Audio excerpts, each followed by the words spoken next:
Hi everyone, and thank you for joining us for today's webinar, Unlocking Social Video for B2B Marketing in 3 Simple Steps. I'm Nina, the Content Marketing Manager here at Octopost, and in case this is your first time joining us, Octopost is a social media management and employee advocacy platform for mid-market and enterprise B2B companies. Our platform enables marketers to manage and schedule social content, engage with audiences at scale, and measure the true ROI of social media. Now, allow me to introduce my guests, two social video ninjas, Nick Liebman, Head of Content Marketing at Powtoon, and Adam Davis, Social Media Manager at Powtoon. It's a pleasure to have you with us, guys. Hey, it's great to be here. Hey, everybody, I'm Nick, Head of Content Marketing for Powtoon. Powtoon is a platform for creating short videos and presentations. It's used by about 20 million users worldwide, and they're using it for all sorts of things from marketing and social media to education, training, and internal communications. We are super excited to be with you guys here today. Hi everyone, this is Adam. As Nina mentioned, I'm Social Media Manager at Powtoon. We're excited and we have a lot of great stuff to talk about. Great, so let's get started. Before we get started, please note that this webinar is being recorded and will be sent to you within the next few days. If you have any questions, feel free to use the chat box on your right and we'll answer them during our final Q&A. I think we can all agree that video is the hot trend of social media marketing. From IGTV to Facebook Live to LinkedIn videos, more and more B2B marketers are realizing the potential of social video. But how can you effectively integrate video into your overall social media strategy?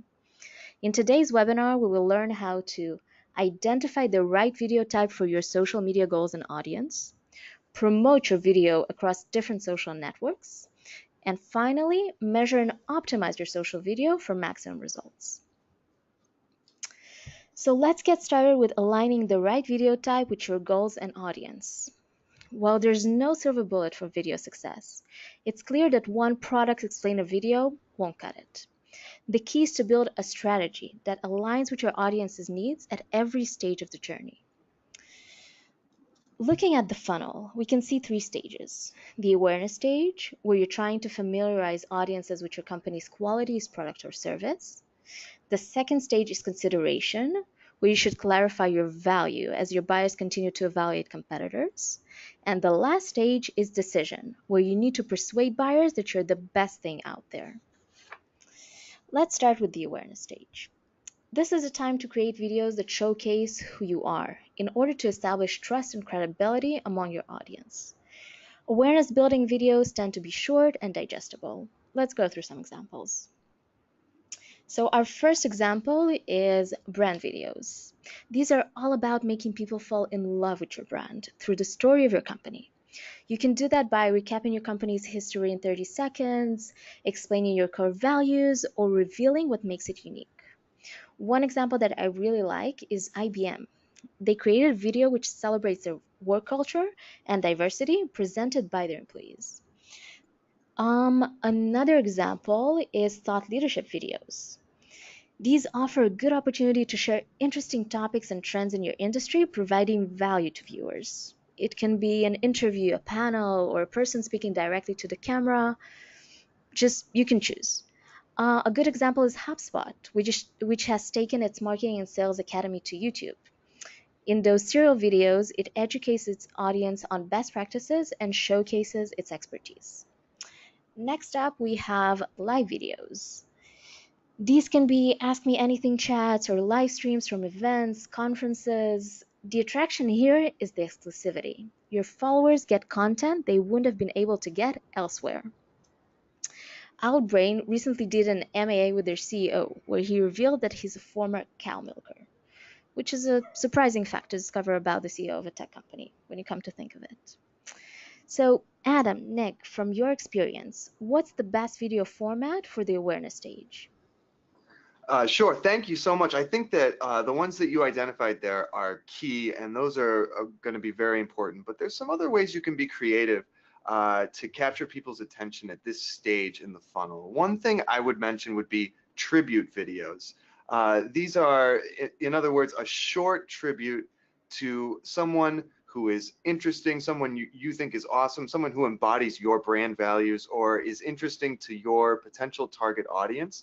For instance, what you see on the screen there is very early in Powtoon's history, we created a video that was honoring Gary Halbert. He's called the King of Copy, right? He's a really well-known copywriter in the marketing sphere. And that was a world we wanted to break into. We wanted to make our product attractive to those people and also to just put out content we knew would be interesting to that target audience.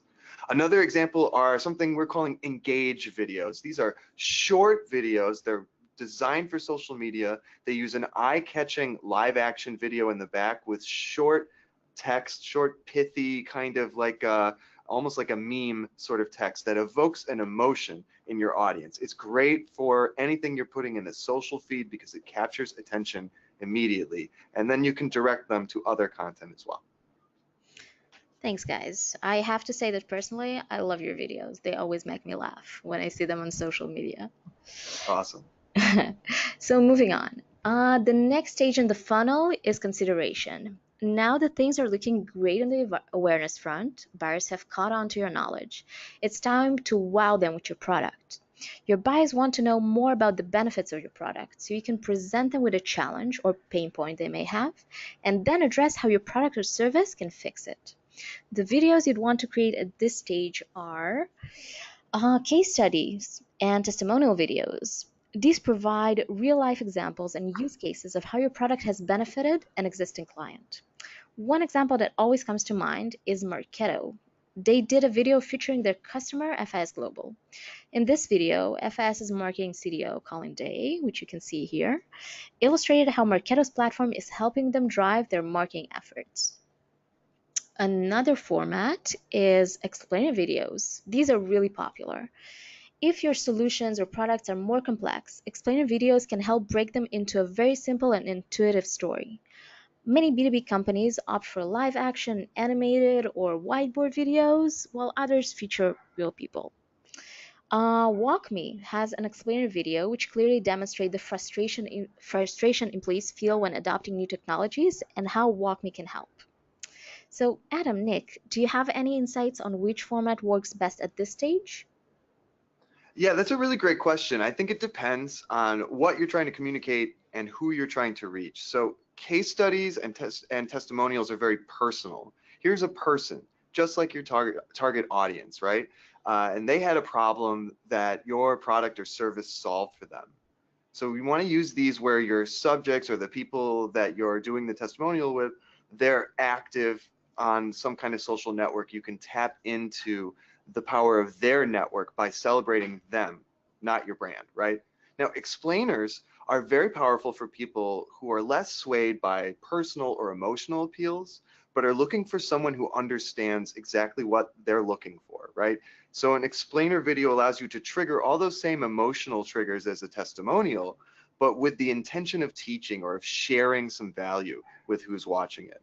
So I definitely would recommend using that format on YouTube and LinkedIn especially. Thanks, guys. So we're moving on to the last stage of the funnel, and that's the decision-making stage. At the decision stage, you will be creating videos aimed at persuading buyers that you're the best solution out there. The nature of the videos at this stage is more product-oriented and somewhat technical.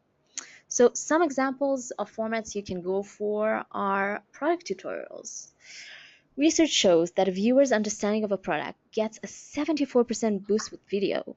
So create a product tutorial that will help your customer understand all its hidden ins and outs. Marketing automation platform Acton released a product tutorial using a fun and whimsical editing style to demo its product. It really works. So another common B2B format are FAQs. We all know that unanswered questions or fears can prevent buyers from adopting your solution. Creating a video to address some of those questions will go a long way in reassuring your buyers that they're making the right decision. A great example for this format is Cisco, which created a series of FAQ videos, each about 30 seconds long, for attendees of their annual Cisco Live events. So, guys, going back to you, since we're only talking about social video here, would you say that product tutorials are better fitted for a specific network? I think really the best network for a product tutorial is on YouTube. Basically, as a starting point for your product video, you're going to want to upload it to YouTube as something that you can embed on your website. I know when I'm going to a website or of a product or a company or an application, the first thing that I want to see is some sort of video, even if it's 15 seconds long, explaining what that company does, what their product does, how it can benefit from them. To be honest with you, if I don't see that on a website, it's going to probably make me leave that website pretty quickly or go to a rival product. YouTube is very simple to embed onto a website. It works with most website CMSs. But most importantly, on YouTube itself, how-tos and tutorials are really highly discoverable. They're things that people are searching for. And don't forget that YouTube is the internet's second largest search engine after Google. And it's also owned by Google, so it's basically the same thing. And most people searching for your company or for something that you do, or a search term that can be answered by your videos, most people are going to YouTube to do that. Putting your content on YouTube is where people can find it organically. They're looking for a solution that's going to make them search, and basically you're putting them into the funnel in a way that other social media networks can't really do that for you. Thanks, Adam. So this is the place to mention that YouTube is basically the only social network that is searchable. So use that with SEO. So we're moving on to the next section of our webinar, promoting videos across different social networks. As we know, different networks serve very different goals and audiences. A video that drives tons of clicks on Twitter won't necessarily do that on LinkedIn or YouTube. So when picking the right network, you need to consider the video's format, topic, stage of the funnel, and other elements. Nick and Adam will now share with you what those are.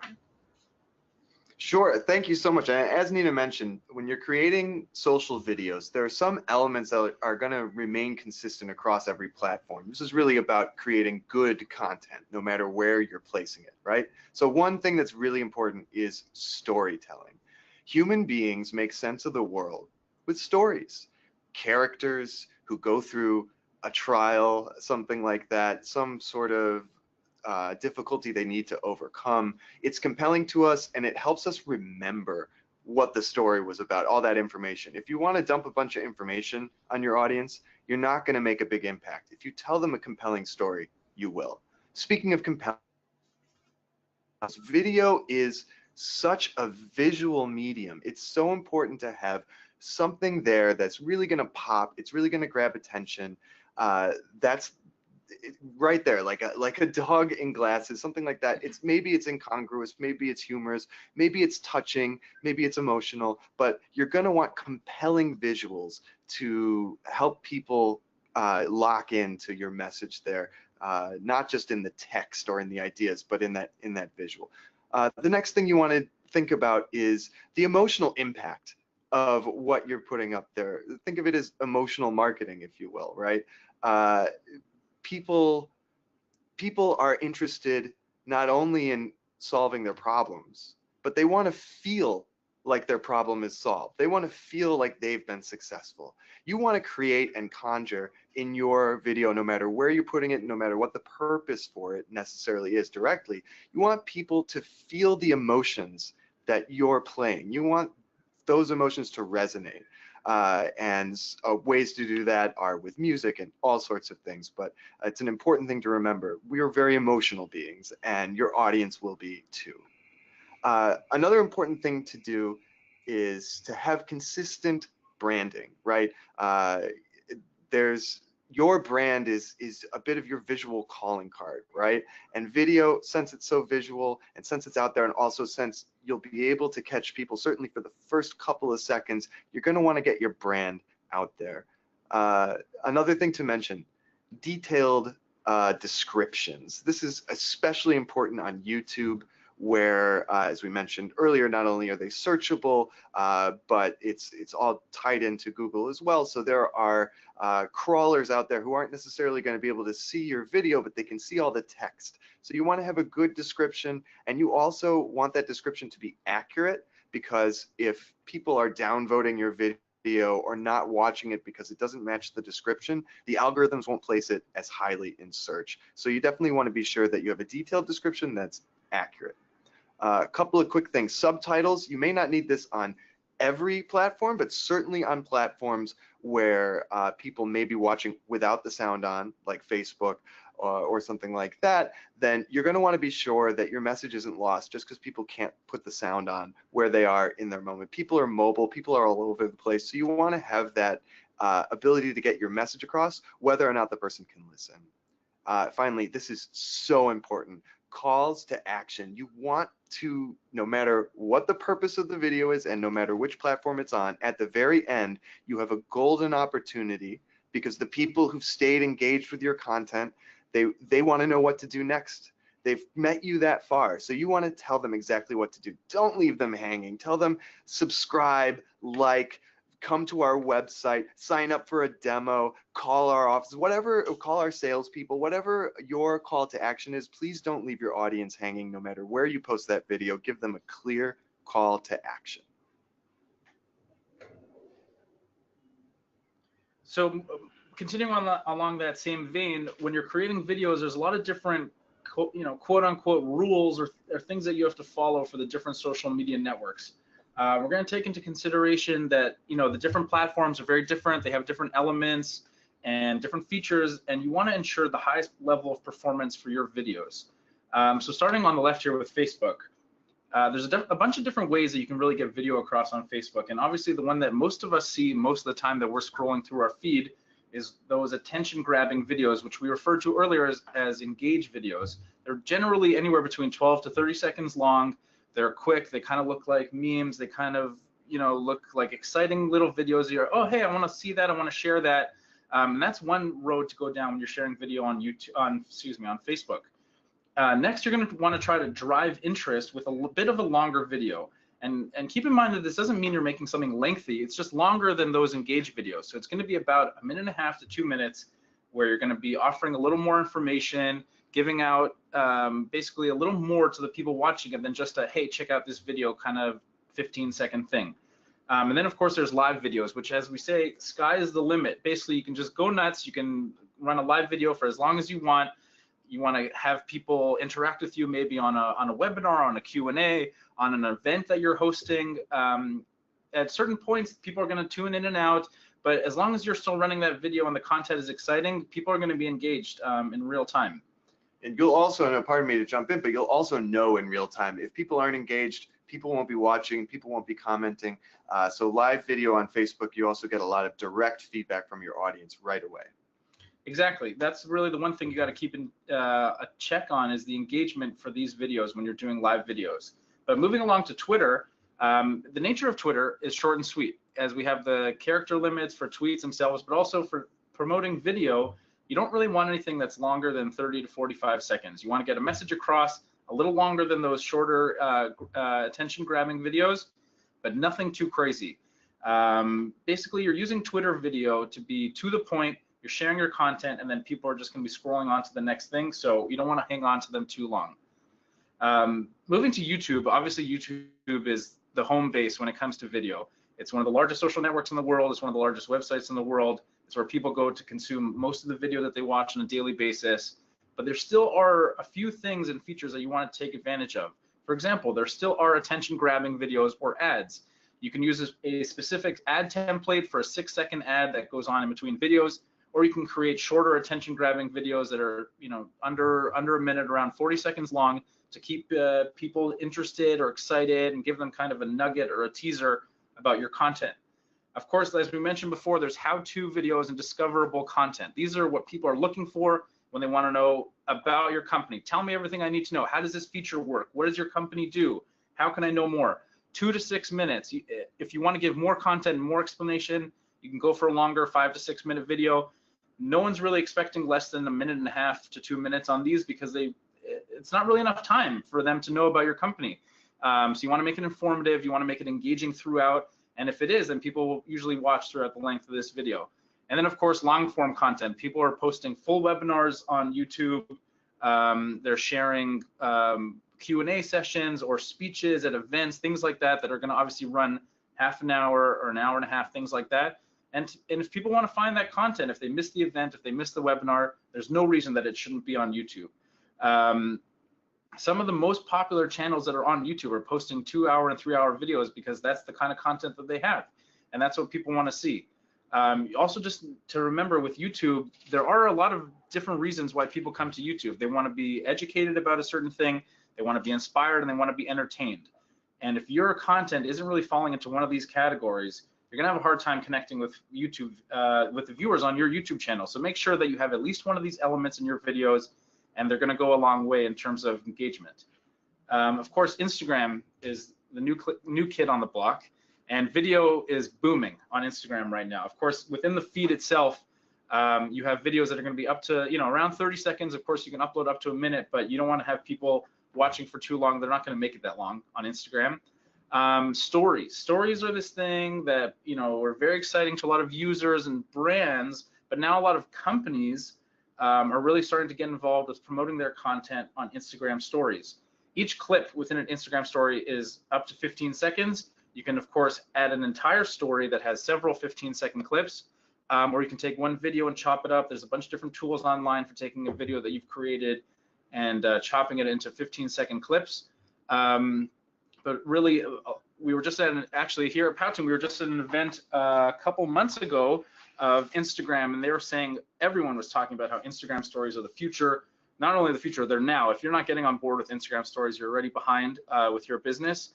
So a big tip is to start looking into that. And of course, IGTV, which is the newest feature that Instagram has, which is vertical long form video. It's really if you have a vertical camera or your phone set up while you're doing a webinar or a Q&A, or just filming anything you want to do, post videos on IGTV that are up to an hour long and are really going to give your fans a whole different view of your content, especially if they're only seeing your content on Instagram. This is kind of a new feature that a lot of people have yet to take advantage of, and it could be a way for you to get your foot in the door with Instagram video. And of course, finally, we have LinkedIn. LinkedIn has always had this vibe of being more business oriented, more B2B, but the fact of the matter is LinkedIn is one of the fastest growing social networks that's out there, and it's really starting to explore video more and more every single day. So as we wrote here, that we have the limit for uploading video is 10 minutes, and I'd just like to point out that that's native. If you upload natively to LinkedIn, you can upload up to 10 minutes. But of course, the ways that people are still using LinkedIn are evolving. Video uploading was only introduced a year ago. The trends are focusing more towards explainer videos and thought leadership, which is kind of the vibe of LinkedIn, and those can usually go more than a few minutes. But basically, just as we said before, you really want to check out what your audience is consuming and find the best network and type of video for your content and your brand. And of course, the next thing that we're going to talk about is, once we've digested all these rules about the different types of video to upload and where to upload it, you're going to want to get into the aspect ratios. For anyone who doesn't know what an aspect ratio is, it's the size and shape of the video that you're producing. It differs according to the different networks, and it matters also in terms of what kind of content you're creating. As you can see here, we have this what we call wide, or 16:9 aspect ratio, which is best consumed on web. It's how most people watch YouTube videos. It's how people will want to watch widescreen or videos on their phone. And it's basically generally considered the most classic and usual form of video that people are creating. This is best used on YouTube, Twitter, LinkedIn, and Facebook, which of course is everything except for Instagram. If you see this image in the middle here, 1:1 or square is for video that you're going to be posting in your Instagram feed. It's specific to Instagram feed, but it also can work for LinkedIn and Facebook, and of course Twitter. But if you're only making if you're only making video for Instagram, it really needs to be 1:1. Of course, you can do wide or square for the other ones, but really specific to Instagram. Otherwise, it's going to be chopped up. It's going to be minimized. It's not ideal. Basically, try to get square as much as you can. And then, of course, there's 9:16, which is vertical, which used to be the annoying way that some people filmed things on their phones, which would kind of have these black squares on the side to make it widescreen for YouTube. But now, with Facebook Mobile, with Instagram, and with IGTV, vertical video is kind of making a comeback a little bit, or kind of becoming more valuable. And of course, if you want to just hold your phone up and record things, there are a lot of mediums now for you to really utilize that content and put it out there. Of course, the final thing in terms of network-specific video elements is live video. As I mentioned before, the sky's the limit. And if we're gonna bring it into a hashtag right now, it's really just YOLO. You only live once. You want to put that video out there. You want to go live. You want to be exciting. You want to be face to camera, or you want to be recording an event. Make it as long as possible and test it. If people are kind of dropping off near the end of it or at a certain point, you'll know for the future. But really, there's so much that you can do with live video. You can show what's happening right now. You can engage with people in real time. You can be not stiff, pre-presented kind of way or non-edited kind of way. You're talking to people. It's all real. And people want to see that. You know, more and more with the rise of Instagram, people want to see what people are actually like. They want to see your face. They want to see your brand. They want to see what's going on. And live video is a really good way to show it to them. So, of course, you can use live video on Facebook Live, on Instagram Stories, and IGTV. And, of course, Twitter has live video. And pre-recorded videos are really more for YouTube and LinkedIn and Facebook, as we mentioned before, according to all those different rules. So that's really giving you an idea of how to look at the different networks, what kind of elements to choose for each of those networks. And, of course, you don't have to be on all of them, and you don't have to follow everything. Really try to do A/B testing or search what's best for your audience and for your brand, and don't go overboard to start, and just really focus on the network that's right for you. Thanks, guys. And I just want to say that I think YOLO should be the motto of every marketer. Okay. Exactly. Okay, so moving on. We're going to continue with our next session, how to measure and optimize your social videos. This is probably one of your toughest challenges, so let's try to make things a bit easier if we can. So when measuring the success of your social videos, looking only at views won't provide you with an accurate picture. You need to ask yourself, why did I create this video? What stage of the funnel is it for? And how do I expect my audience to react? For example, if driving sales is your end goal, then measuring likes and shares will give you zero insight on how to improve or report ROI. That's why I'd like to go over two powerful groups of metrics, engagement metrics and lead generation metrics. These will help you understand whether you're reaching your goals with video. So let's start with engagement metrics. In this case, we want to see how people are interacting and responding to your video content. Are the messages resonating with them? Are they compelled by the call to action? These questions can easily be answered by looking at these metrics. Play rate. This is the number of times your video was played divided by the number of views it received. That is, out of all the users who saw the first few seconds on autoplay, how many decided to continue watching? Next up, we have shares, likes, and comments. These typically indicate the popularity of the video.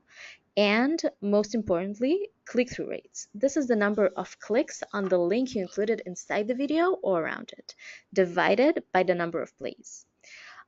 Out of all the engagement metrics, click-through rate is the holy grail, which shows that people not only believed in what you were saying, but also decided to discover more. So guys, are there any other metrics we should be looking at? Yeah, for me, when it comes to video, I have a few tips for measuring video success. A lot of times when I talk about analytics on social media, it's really easy to get lost. There's so many different analytics and KPIs and numbers that you can kind of get lost in when you're trying to present either to yourself or to your higher ups how your videos are doing. So really just to kind of make sense of everything, I would narrow it down to two things. As Nina mentioned, watch time for me is very important. As we were saying just before, views are important. You know, everyone's always tracking the views just like you're tracking followers and likes. Those numbers are really easy to get excited about. But really you should be focusing on how long people are watching your videos in order to get an indication of either when they gave up on the video, what information they saw or they missed based on how long they watched, and how you can really edit future videos accordingly. Because really what you're trying to do here is not create a video and be one and done. You want a video content strategy, and you're going to want to see, you know, if I have this awesome post or video or excitement or scene at the end of my content, but if people aren't seeing it because they're saying, oh my God, I wish this video was 5 minutes instead of 7, then what's the point of it being in there? So that's really a good way to analyze what your content is doing. And the second metric that I would say is really social sharing. As Nina mentioned, of course, likes and shares and comments are important across all social media. But I think more than anything, video is very shareable if people like it. How many times a day do you find yourself sending people a direct message of a video that you saw on Instagram, or tagging a friend or a colleague or a family member in something that you saw on Facebook? Because videos are something that you want to share with people. They're funny, they're insightful, they're educational. And if the more that your people, the more that your users, excuse me, are sharing your videos, is a really high indication of how well those videos are doing. Really getting started with video on social media, if you're seeing 1 or 2 shares that are from users or from random people organically coming to your page, that's a really good place to start, because it kind of takes a lot for people to actually click share on a video to kind of show that this is now on my feed and I want everyone who I'm friends with to see it. So to me, really seeing those shares is a good indication of how your videos are doing. Thanks, Adam. So once you've tracked those metrics, the real question is, how do you optimize the video for better engagement? So let's see. As Nick and Adam mentioned previously, you can opt for square videos. The go-to size is usually rectangle, but making your video square can have a huge impact on your play rates. If you're looking to increase the play rate on Facebook and LinkedIn, where video is autoplayed, it's extremely important to optimize the first 3 seconds of the video. Make it as attention-grabbing as possible. Compelling visuals are the name of the game.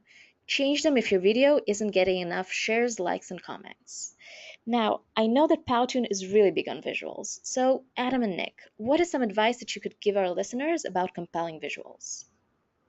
Sure thing. So like I said earlier, one thing that's really important is to expose your brand very early, within the first 3 to 5 seconds of your video. Other things that can contribute to an attention-grabbing video or content is something that includes bright colors, close-ups of faces, and any dynamic on-screen movement. Another thing that we see Powtoon users finding a lot of success with is what we call merged media, right? Or incorporating elements of both animation and overlays, design text, and things like that with live action video. Thanks, Nick. So if you're looking to increase CTR, our advice is to keep the video short, clear, and concise. If something is redundant, cut it.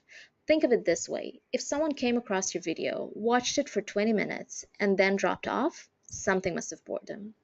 Another tip is to examine engagement trends. If viewers are dropping off before the call to action, alter the first 10 seconds of the video or make the video more visually appealing. Also, if viewers stop watching at certain points, work out why and change your wording and visuals to see if it works. Another thing you can experiment with is the description around the video and add subtitles. These 2 simple tricks can have a huge impact, especially on viewers watching on mute. Place a call to action at different points in your video and not just at the end, and make it highly relevant to the content of your video. If you're producing a what is video, don't start talking about your product too much, as people will stop watching. And as Nick and Adam mentioned earlier, if YouTube is your go-to platform, invest the time in SEO. YouTube provides you with basic built-in features so you can add meta descriptions, change thumbnails, add a transcript, etc. So Adam and Nick, any more tips on YouTube, on how to optimize videos on YouTube? Definitely. I think that on YouTube, you got to remember your audience. You got to remember your search strategy, right? So if it's discoverable content, you're going to want to be sure that description is clear and that you've got a headline that really pops and matches what people might be searching for, searcher intent.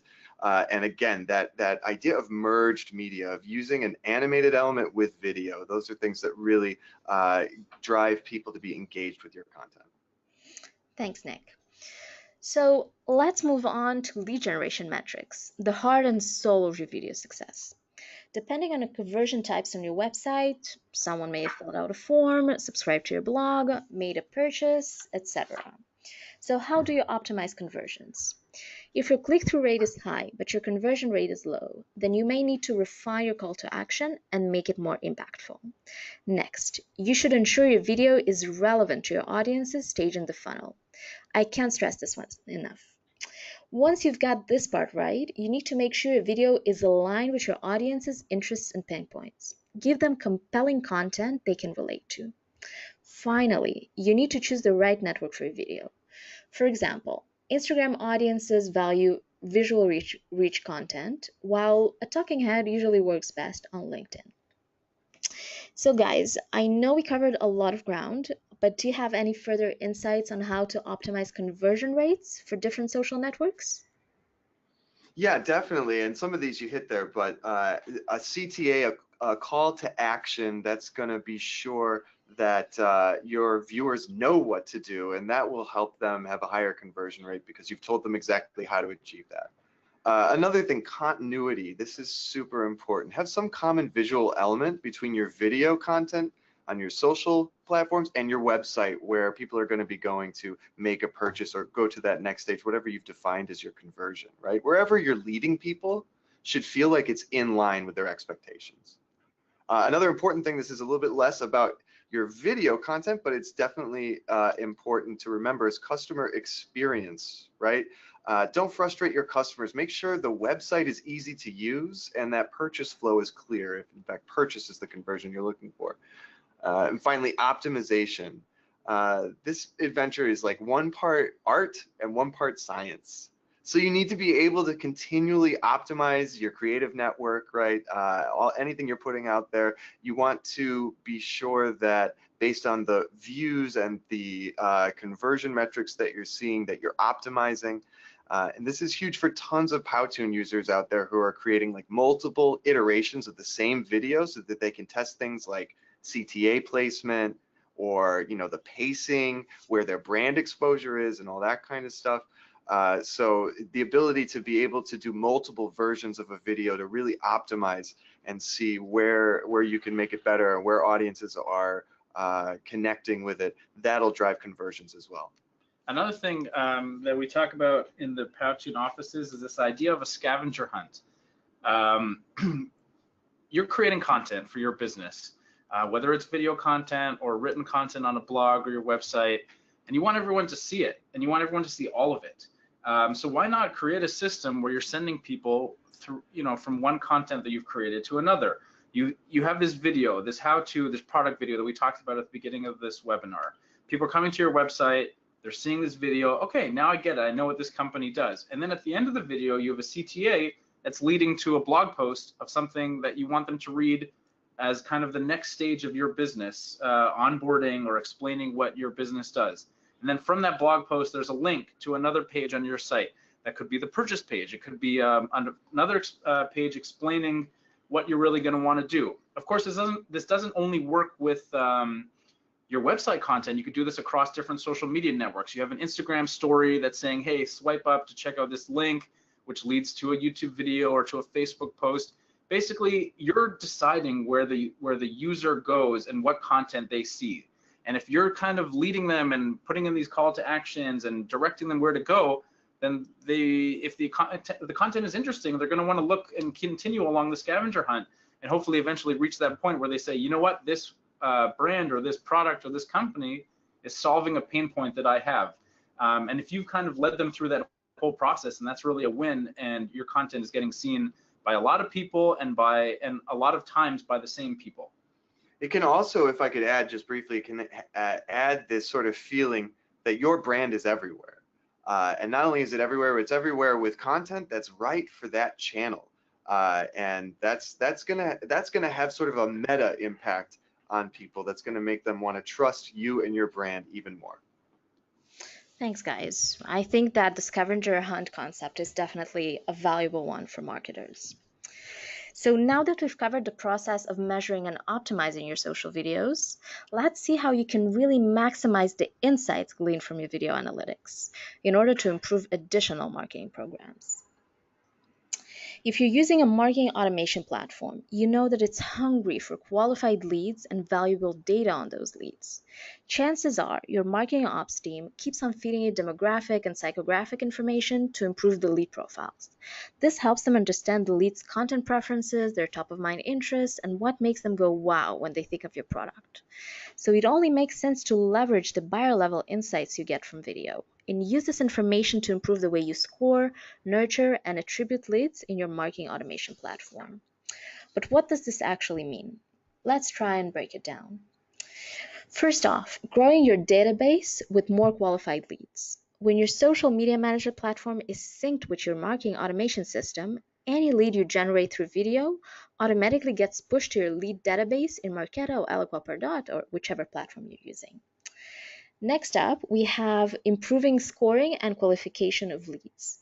Based on the video topics prospects consumed, which stage of the funnel those videos are, and how many minutes of videos they're consuming, you can score leads to better understand their interest and intention to buy.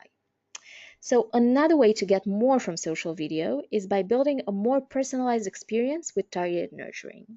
Once you have a more complete picture of what your prospects' interests are, you can offer them a highly personalized content experience, tailored to the topics they engage with on video, and push them from opportunity to a paying customer. If you're promoting video and audiences are engaging with it, it doesn't make sense not to integrate this engagement data in your marketing automation platform. In fact, not including it means you're only seeing one part of your buyer's journey. So now to our listeners, we'd like to hear about your challenges. We've been getting a lot of great questions, so we're going to try and address some of them. So one of the questions we got was, do I need to worry about copyright when I'm creating a video for social media? Nick and Adam, would you like to take this one?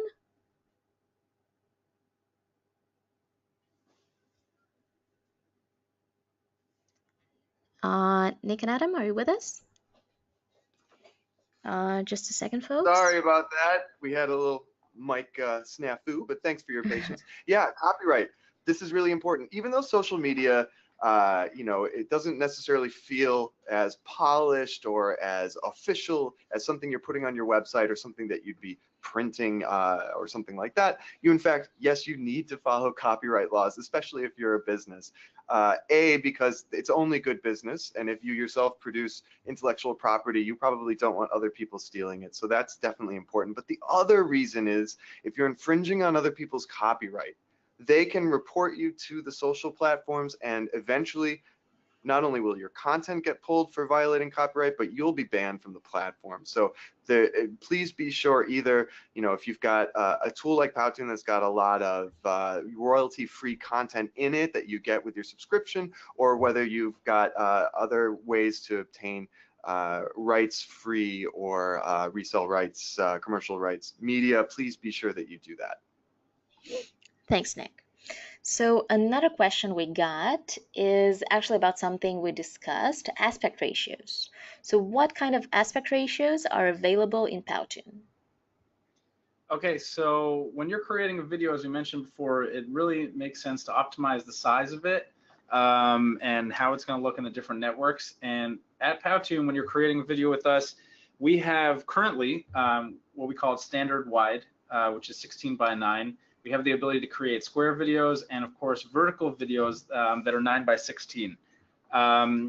Also, our product team is working on aspect ratios for different sizes that are a little more unique, specifically Facebook cover videos, in case you're unaware, whether for your personal page or for your company page. At the top of the profile where it has your cover photo, you can also make that a video. If you go to actually Powtoon's Facebook page, you can see that we have a video up there on top, which is kind of exciting when people come to your business. So we're working on aspect ratio for that specific size. And of course, other relevant ratios that people have asked for on our online Facebook communities that are all on our roadmap currently. Thanks, Adam. So another question is about optimizing videos for LinkedIn. What do I need to be looking at? So I would say that the first rule of thumb for LinkedIn is to keep videos under 3 minutes, with 2 minutes being the optimal length. Secondly, don't neglect the copy leading up to the video. If it's compelling, users will want to watch. If not, just gonna scroll down. Captions are also important since people tuning in at work won't always have the sound turned on. And my last piece of advice is 2 words: thought leadership. Provide value to reviewers. Make sure you're not only touting your product, but also giving valuable, insightful content that users weren't aware of. Serial videos with a clear theme are also great LinkedIn material. Find your expertise and showcase it on LinkedIn. So we're going to answer one more question. So where do I start when it comes to creating a video for social media? So guys, how about you take this one? Sure thing, absolutely. What I would say is you want to start with your audience. You want to think about who are you making this video for? Where are they from? What content are they interested in? What are their problems and how can your product or service solve these issues for them? Right? You want to focus on those things and on helping your audience to achieve their goals. So that's a really good place to start. You can also analyze what kind of content your audience is already either producing or liking. You can do some market research and find some people who match your perfect customer out there, right? And just take a look at their social feed. What are they liking? What are they sharing? That's a great place to get ideas. And the other thing I might say is, there's a lot of the video creation platforms out there, including Powtoon, have a number of templates in them. And those templates are great for saving time, but they're also really good for inspiration. So like whenever I'm stuck on making something, whether I'm making an explainer video about a new feature that we've got for Powtoon, or if I'm producing a short ad to drive traffic for a particular promotion that we're doing or something like that, or if I'm just creating some kind of social content that's meant to just be enjoyable and engaging, a lot of times I'll take a look at one of the templates and just tear it apart and kind of dissect it and get inspiration and ideas there. Thanks, Nick. You really make it sound simple.